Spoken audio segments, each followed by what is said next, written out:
Okay, in this video, part 2 of question 7 of 17.11, we're going to find out what the actual values of p would have to be if the conditions we described in part 1 were to be true.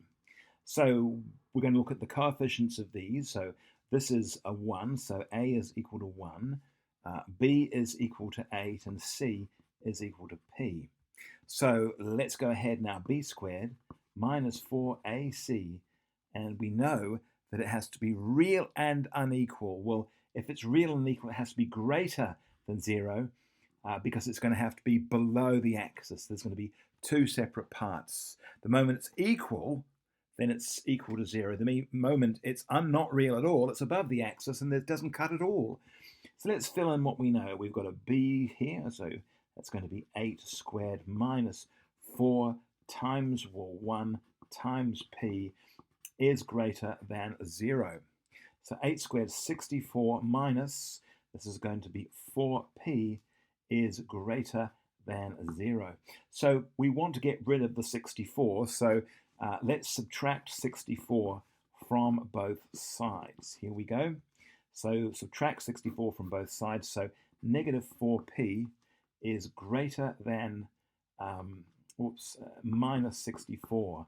Now we need to find p, so we're going to divide both sides by negative 4. Divide by negative 4. And of course, the moment you divide by a negative, you've got to change the direction of the sign. So we're just going to flip that round the other way. And so now it's a less than sign. Negative 4 divided by negative 4 is 1, leaving me with p. And 4 goes into 64 16 times. So what does that tell us? It tells us in this equation, if we were to give this a value, it would be x squared plus 8x plus, in this case, it's going to have to be 16. So it's got to be less than 16. If it were 16, it's not going to work. So it's going to have to be less than 16. So this bit here plus less than 16.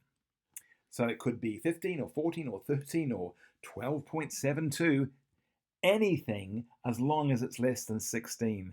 The moment it gets to be greater, 16 or greater, then this is no longer true. And that's our challenge. It's no, the moment it's 16. Now, of course, if it were equal to 16, let's say it was not greater than or less than, it was actually equal to 16, let's just do that now. And you'll see exactly what's going to take place. We've got x squared plus 8x plus 16, and we've got equals 0. Well, suddenly we've got a perfect square. We've got x and x. Factors of 16, this is going to be 4 and 4. So there it is. It's going to be x plus 4 all squared is equal to 0. And in this case, that means that it passes through, in this case, x is an element of negative 4. And it does it twice. So it goes through the axis, the x-axis, at negative 4 twice, and it touches the x-axis. So as long as it's less than 16, it's going to be two real roots. The moment it actually touches the axis is 16, we get the 1.